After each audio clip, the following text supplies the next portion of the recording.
and welcome to the next in the series of diabetes awareness session videos. My name is Melanie, I'm one of the diabetes dietitians, and it's my pleasure to speak to you today about carbohydrates. So as Kath mentioned in one of the earlier videos, carbohydrates are the main nutrient that has the ability to directly impact blood glucose levels.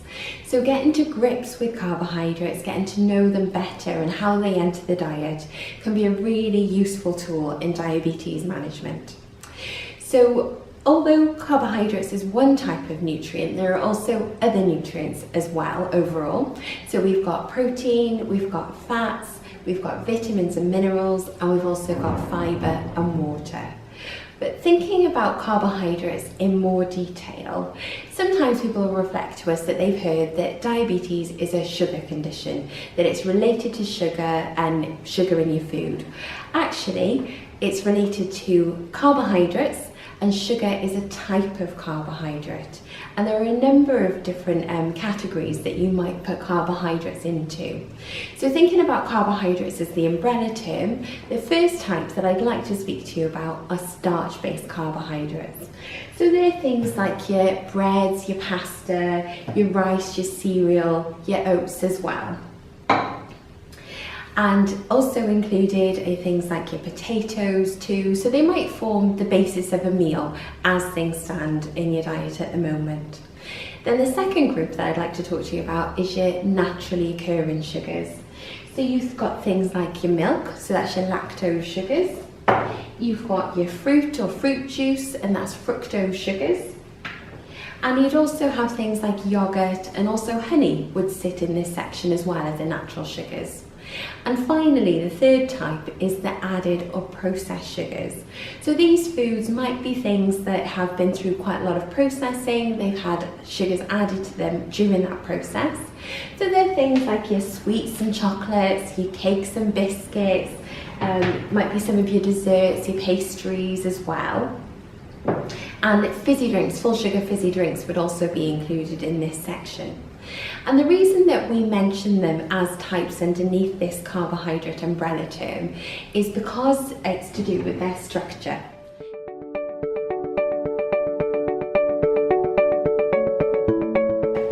So our starch-based carbohydrates have, if you imagine again, our little yellow balls are our glucose molecules.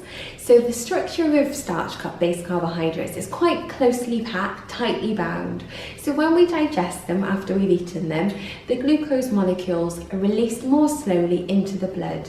So we don't see so much of that rush of carbohydrate into glucose, into our glucose levels and pushing that blood glucose level up.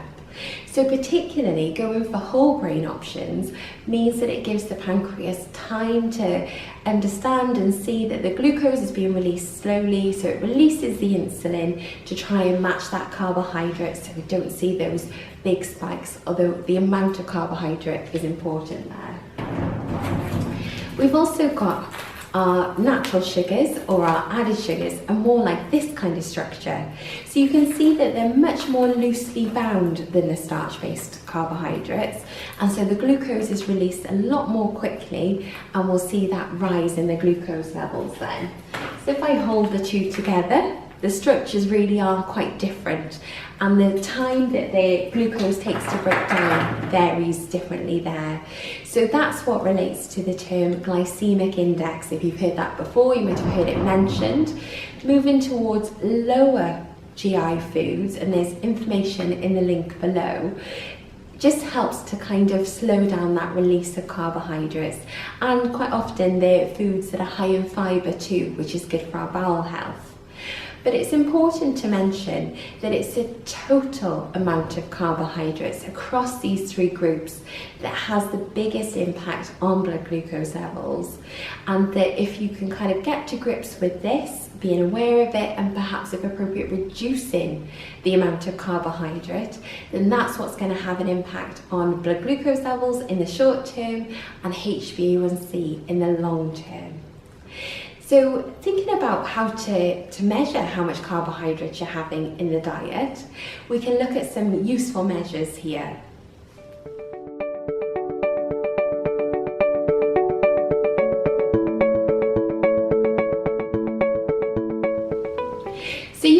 think about your carbohydrates in portions. Now we think about portions of carbohydrates as approximately 15 grams per portion. So for example, you might weigh out your carbohydrates. So here we've got some oats and they're 25 grams in weight, but 15 grams in carbohydrate value. And we've also got some dried rice here, which again is 25 grams in weight, but 15 grams in carbohydrate value. But it's worth mentioning here that you might have more than one portion of carbohydrate at a meal time, but this is just what one portion looks like.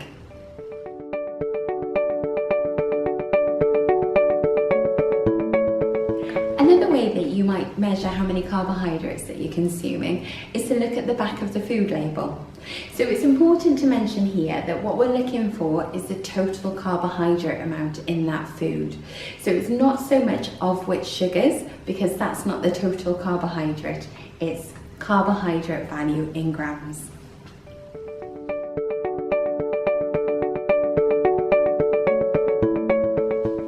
You might also think about carbohydrates as a measure in the hand. So we've got a handful of pasta is your 15 grams approximately of carbohydrates, or something like your starch-based cereal as well is a handful. And so that's an easy way to measure as well.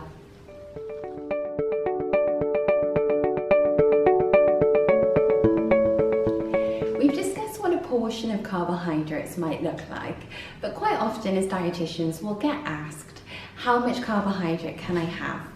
Well, of course, it's very individual. We've got different metabolisms and different people's diabetes behaves in different ways. However, a moderate amount of carbohydrate intake is a range from 130 grams per day to 225 grams per day. So that might be made up of your balance of different types of carbohydrates. So as we mentioned, you've got your starch-based carbohydrates, you've got carbohydrates that come from natural sources as well. So that might be your fruit and vegetables, for example, or your dairy or milk. And then we've also got the carbohydrates that come from your processed sources or your added sugars as well. So it's again thinking about that total picture and how much that adds up to. So because of the influence of total carbohydrate in supporting diabetes management, it could be valuable to work out how much you're having and consider where your number is in relation to the values we've just discussed. And one of the tools that might be useful in doing that is Carbs and Cals. So it's available as a book and also as an app. And as you'll see, there's different pictures of foods. So you might have spaghetti bolognese for tea, and you might be able to then visually see, oh yes, my portion looks like this measure here.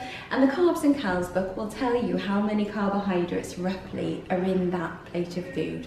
So it could be useful as well to use the app when eating out and about. And so a large portion might be this 136 grams. So in relation to our reference before, we know that from one meal, that might already be at the lower estimate of the range of carbohydrate intake per day. So it can be a useful source to kind of tot up how much carbohydrate and to see where the carbohydrates are coming from in the diet as well. Identifying whether they're coming from most from the starch-based or the processed or the natural sugars, and going from there. There are also really good websites out there. So Diabetes UK website has some great recipes where the carbohydrate values have already been counted for you. And also the British Heart Foundation have got some healthy swap ideas and healthy recipe ideas to give a go. So thanks very much for listening, and there'll be another video on applying different techniques and healthy eating ideas for carbohydrates and diabetes.